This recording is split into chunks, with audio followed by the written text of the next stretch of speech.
आदरणीय अध्यक्ष जी, नए संसद भवन का ये प्रथम और ऐतिहासिक सत्र है। मैं सभी माननीय सांसदों को और सभी देशवासियों को बहुत बहुत शुभकामनाएं देता हूं। आदरणीय अध्यक्ष जी, आज प्रथम दिवस के प्रथम सत्र में नए सदन में आपने मुझे बात रखने के लिए अवसर दिया है, इसलिए मैं आपका बहुत बहुत आभार व्यक्त करता हूं। इस नए संसद भवन में मैं आप सभी माननीय सांसदों का भी हृदय से स्वागत करता हूं। ये अवसर कई मायनों में अभूतपूर्व है। आजादी के अमृत काल का ये उषा काल है और भारत अनेक सिद्धियों के साथ नए संकल्प लेकर के नए भवन में अपना भविष्य तय करने के लिए आगे बढ़ रहा है। विज्ञान जगत में चंद्रयान-3 की गगनचुंबी सफलता हर देशवासी को गर्व से भर देती। भारत की अध्यक्षता में G20 का असाधारण आयोजन विश्व में इच्छित प्रभाव, इस अर्थ में ये अद्वितीय उपलब्धियां हासिल करने वाला एक अवसर भारत के लिए बना। इसी आलोक में आज आधुनिक भारत और हमारे प्राचीन लोकतंत्र का प्रतीक नए संसद भवन का शुभारंभ हुआ है। सुखद संयोग है कि ये गणेश चतुर्थी का शुभ दिन है।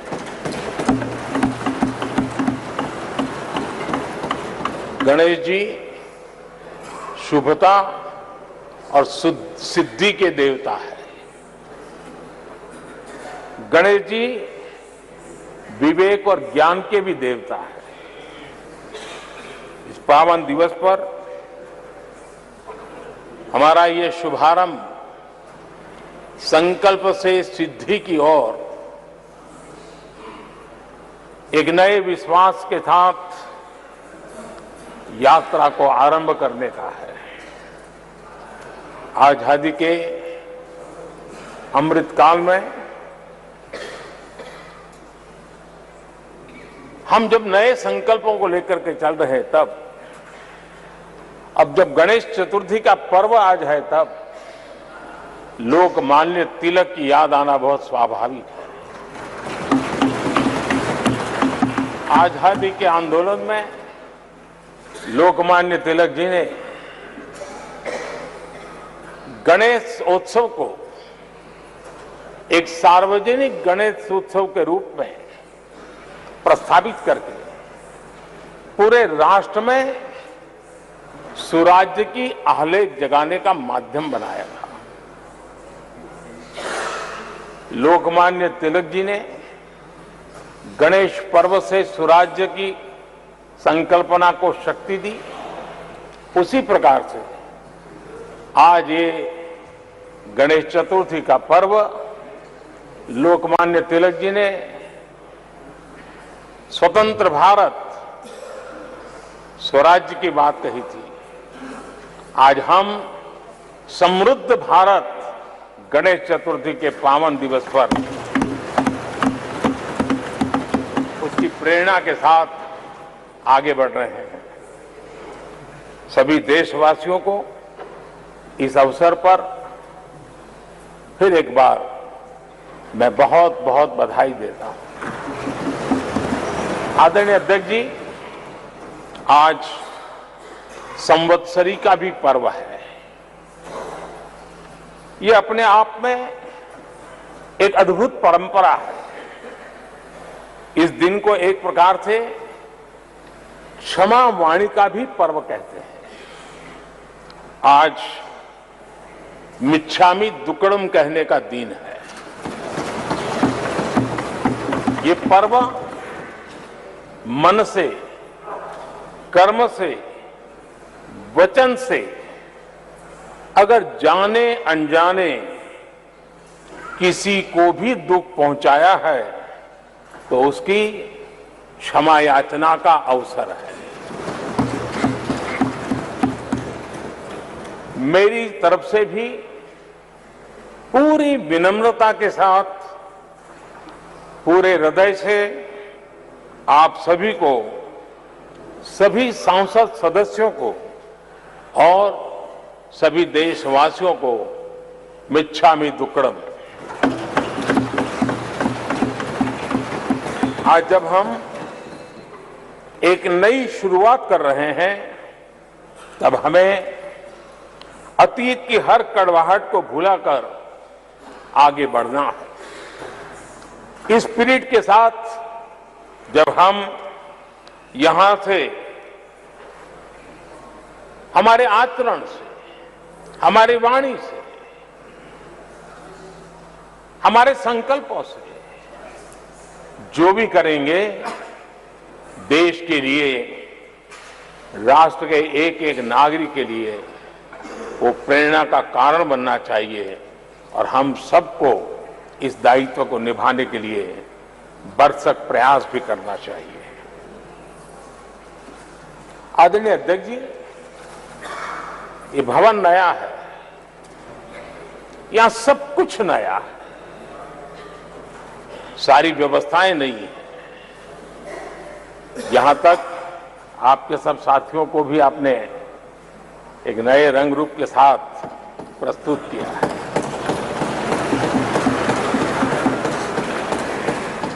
सब कुछ नया है, लेकिन यहां पर कल और आज को जोड़ती हुई एक बहुत बड़ी विरासत का प्रतीक भी मौजूद है।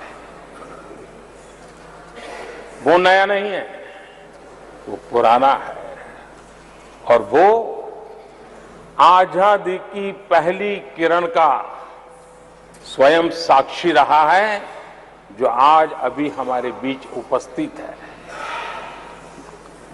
वो हमारे समृद्ध इतिहास को जोड़ता है और जब आज हम नए सदन में प्रवेश कर रहे हैं, संसदीय लोकतंत्र का जब ये नया गृह प्रवेश हो रहा है, तो यहां पर आजादी की पहली किरण का साक्षी, जो आने वाली पीढ़ियों को भी प्रेरणा देने वाला है, वैसा पवित्र सेंगोल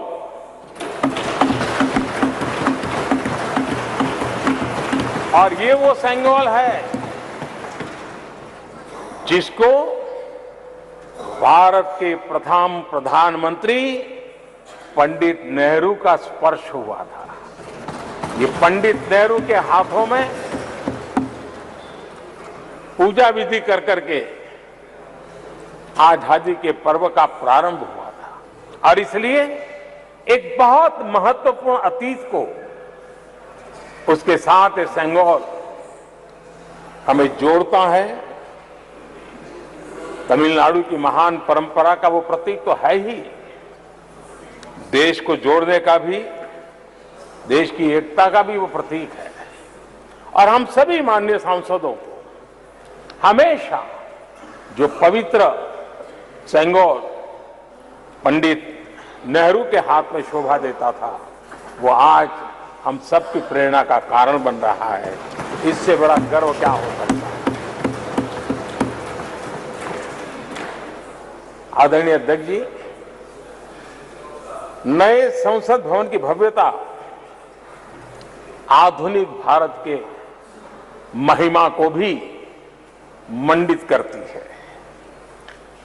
हमारे श्रमिक, हमारे इंजीनियर्स, हमारे कामगारों, उनका पसीना इसमें लगा है और कोरोना काल में भी उन्होंने जिस लगन से इस काम को किया है, क्योंकि मुझे कार्य जब चल रहा था तब उन श्रमिकों के बीच आने का बार बार मौका मिलता था और खास करके मैं उनके स्वास्थ्य को लेकर के उनसे मिलने आता था।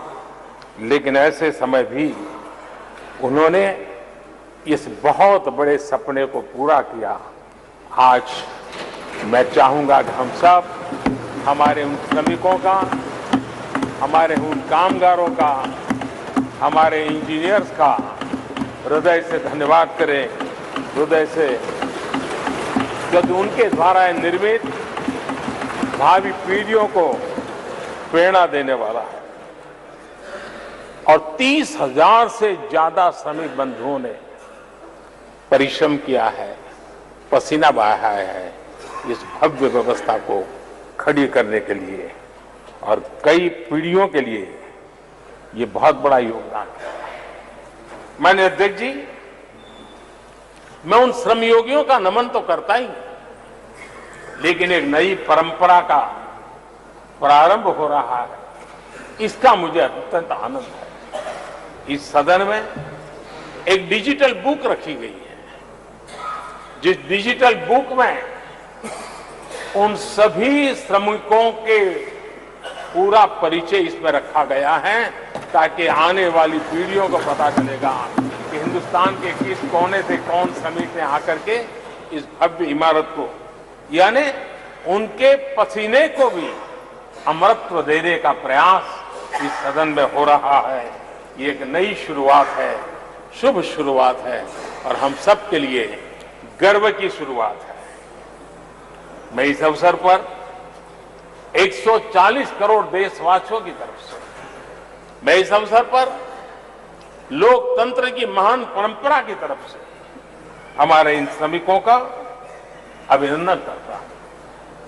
आदरणीय अध्यक्ष जी, हमारे यहां कहा जाता है यद भावो तद भवति, और इसलिए हमारा भाव जैसा होता है वैसे ही कुछ घटित होता है। यद भावो तद भवति, और इसलिए हम जैसी भावना करते हैं और हम जैसी भावना करके प्रवेश किया है, मुझे विश्वास है भावना भीतर जो होगी हम भी वैसे ही खुद भी बनते जाएंगे और वो बहुत बड़ी स्वाभाविक है। भवन बदला है, मैं चाहूंगा भाव भी बदलना चाहिए, भावना भी बदलनी चाहिए।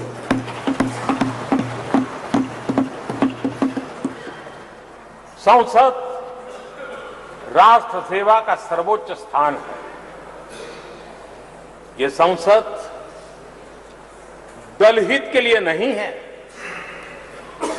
हमारे संविधान निर्माताओं ने इतनी पवित्र संस्था का निर्माण दलहित के लिए नहीं, सिर्फ और सिर्फ देश हित के लिए किया।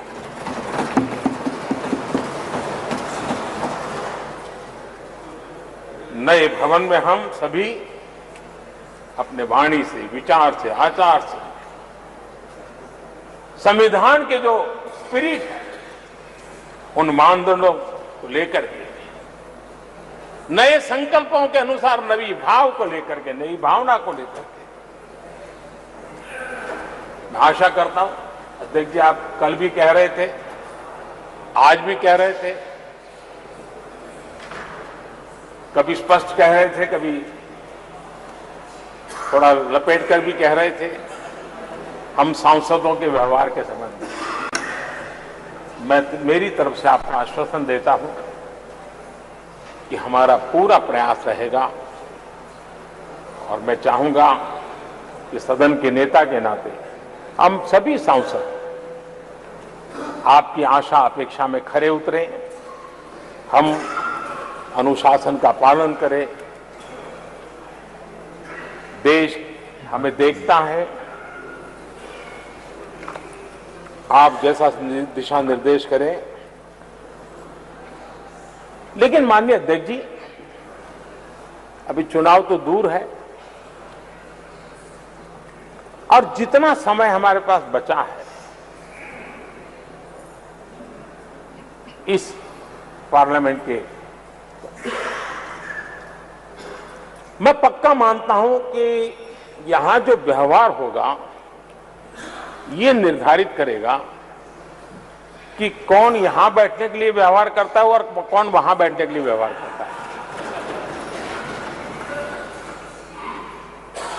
जो वहां ही बैठे रहना चाहता है उसका व्यवहार क्या होगा, और जो यहां आकर के भविष्य में बैठना चाहता है उसका व्यवहार क्या होगा, इसका फर्क बिल्कुल आने वाले महीनों में देश देखेगा और उनके बर्ताव से पता चलेगा, ये मुझे पूरा विश्वास है।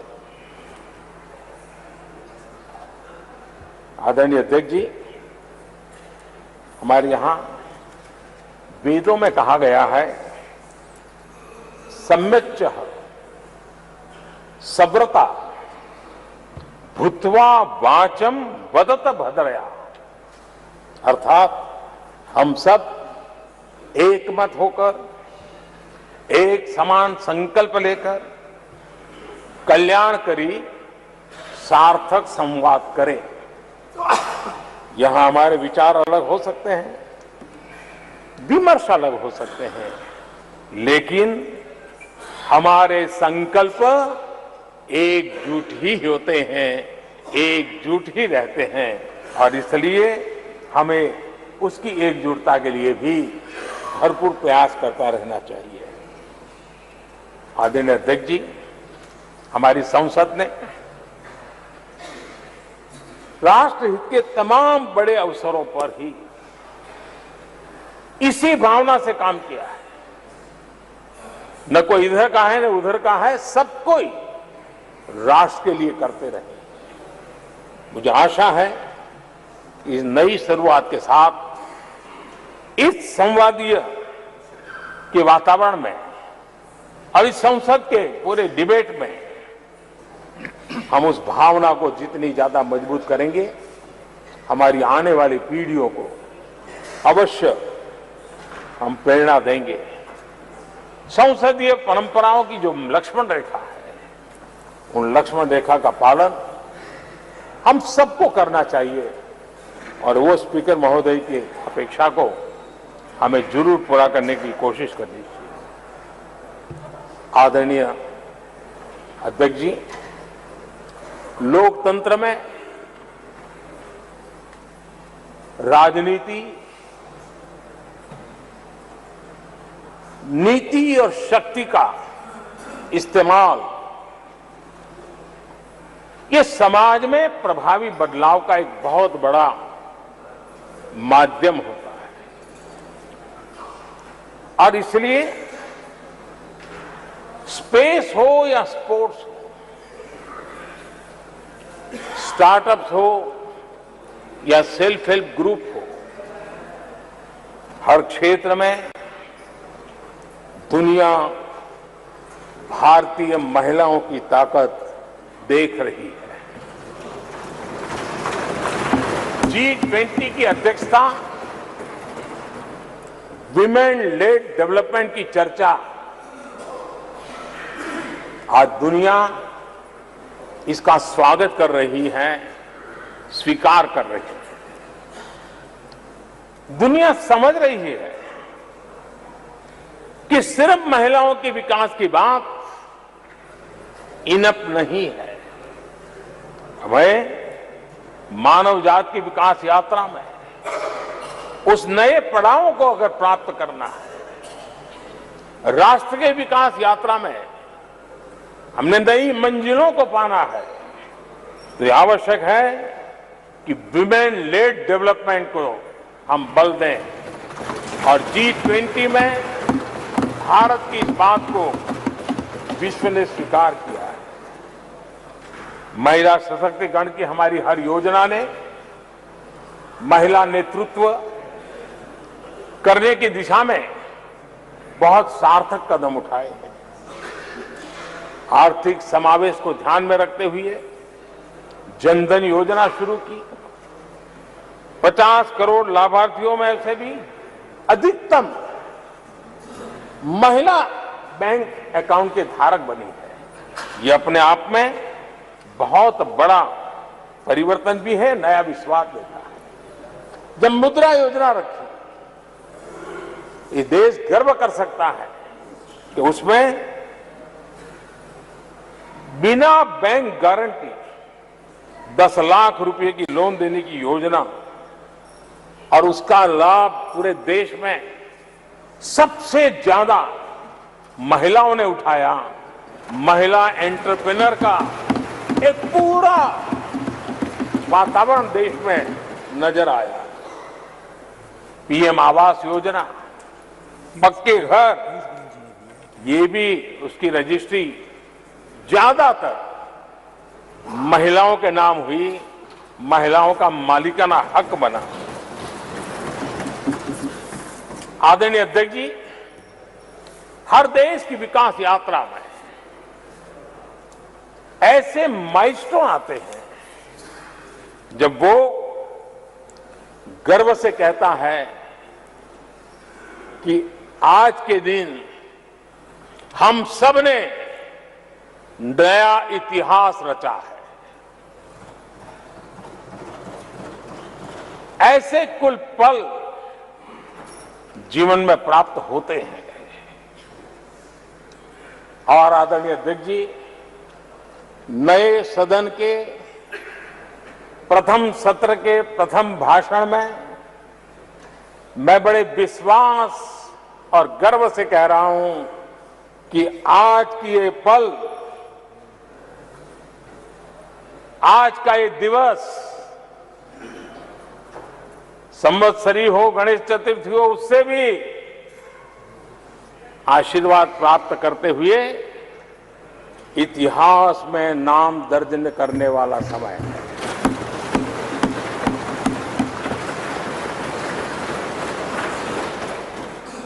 हम सबके लिए पल गर्व की पल है।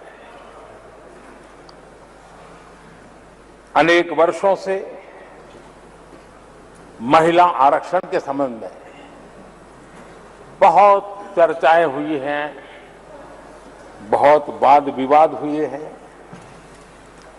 महिला आरक्षण को लेकर संसद में पहले भी कुछ प्रयास हुए हैं। 1996 में इससे जुड़ा बिल पहली बार पेश हुआ था। अटल जी के कार्यकाल में कई बार महिला आरक्षण का बिल पेश किया गया, कई बार, लेकिन उसे पार कराने के लिए आंकड़े नहीं जुटा पाए और उसके कारण वो सपना अधूरा रह गया। महिलाओं को अधिकार देने का, महिलाओं की शक्ति का उपयोग करने का वो काम, शायद ईश्वर ने ऐसे कई पवित्र काम के लिए मुझे चुना है।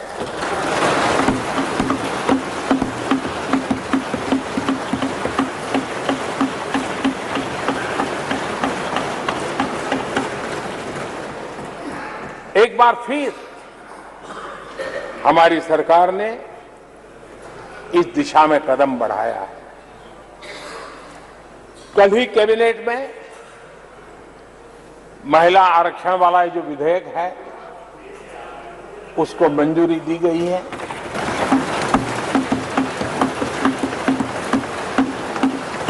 आज 19 सितंबर की ये तारीख इसीलिए इतिहास में अमरत्व को प्राप्त करने जा रहे हैं। आज जब महिलाएं हर सेक्टर में तेजी से आगे बढ़ रही हैं, नेतृत्व कर रही है, तो बहुत आवश्यक है कि नीति निर्धारण में, पॉलिसी मेकिंग में हमारी माताएं बहनें, हमारी नारी शक्ति अधिकतम योगदान दें, ज्यादा से ज्यादा योगदान दें। योगदान ही नहीं, वे महत्वपूर्ण भूमिका निभाएं। आज इस ऐतिहासिक मौके पर नए संसद भवन में सदन की पहली कार्यवाही के रूप में उस कार्यवाही के अवसर पर देश के इस नए बदलाव का आह्वान किया है और देश की नारी शक्ति के लिए सभी सांसद मिलकर के नए प्रवेश द्वार खोल दें, इसका आरंभ हम इस महत्वपूर्ण निर्णय से करने जा रहे हैं। विमेन लेड डेवलपमेंट के अपने संकल्प को आगे बढ़ाते हुए हमारी सरकार आज एक प्रमुख संविधान संशोधन विधेयक प्रस्तुत कर रही है। इस विधेयक का लक्ष्य लोकसभा और विधानसभाओं में महिलाओं की भागीदारी का विस्तार करने का है। नारी शक्ति बंधन अधिनियम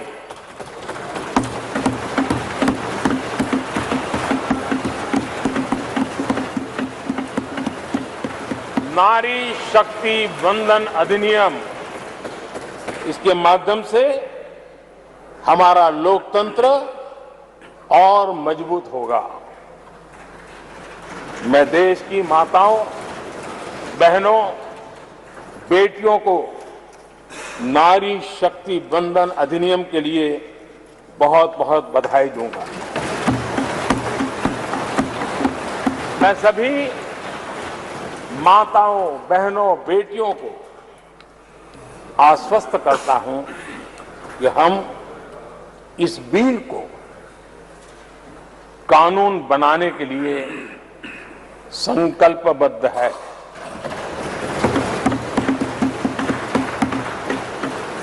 मैं इस सदन में सभी साथियों से आग्रहपूर्वक निवेदन करता हूं, आग्रह भी करता हूं, और जब एक पावन शुरुआत हो रही है, पावक विचार हमारे सामने आया है, तो सर्वसम्मति से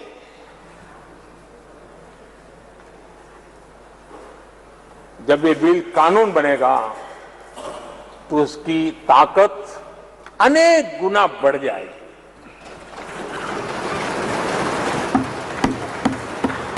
और इसलिए मैं सभी माननीय सांसदों से, दोनों सदन के सभी माननीय सांसदों से इसे सर्वसम्मति से पारित करने के लिए प्रार्थना करते हुए आपका आभार व्यक्त करता हूं कि इस नए सदन के प्रथम सत्र में मुझे आपने मेरी भावनाओं को व्यक्त करने का अवसर दिया। बहुत बहुत धन्यवाद।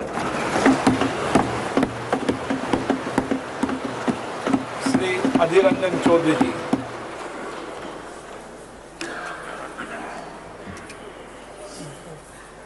सर, सर्वप्रथम हमारे लोकसभा की स्पीकर, हमारे अभिभावक, आपको सबकी तरफ से आभार प्रकट करता हूं कि आप ये नए सदन में आज नया शुरुआत करने का पहल किए हैं और इसके साथ साथ हमारी देश की हर नागरिकों को गणेश चतुर्थी की बधाई भी देना चाहते हैं।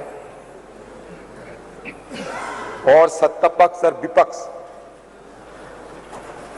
हम सब मिलकर देश को आगे ले जाएंगे, देश की ताकत को और मजबूत करेंगे और बढ़ाएंगे, क्योंकि हम ये मान के चलते हैं मंजिल की पार कर, नया मंजिल की तलाश कर। तुझे अगर दरिया मिल जाए तो समंदर की तलाश कर।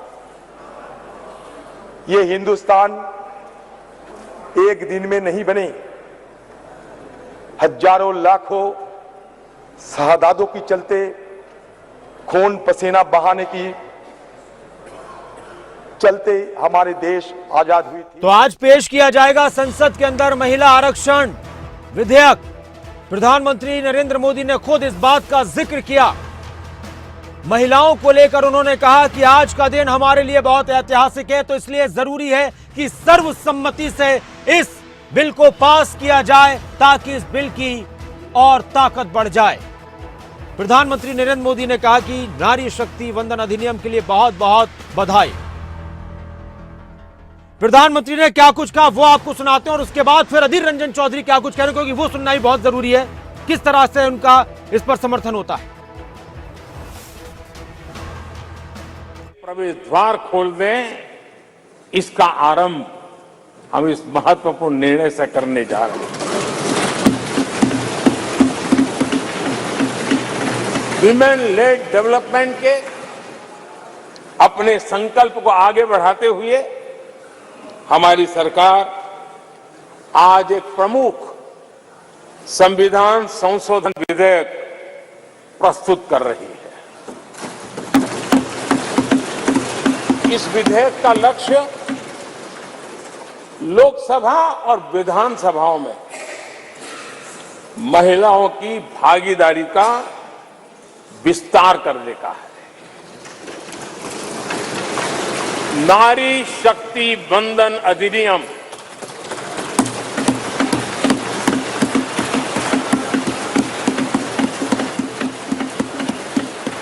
नारी शक्ति वंदन अधिनियम, इसके माध्यम से हमारा लोकतंत्र और मजबूत होगा। मैं देश की माताओं, बहनों, बेटियों को नारी शक्ति वंदन अधिनियम के लिए बहुत बहुत बधाई दूंगा।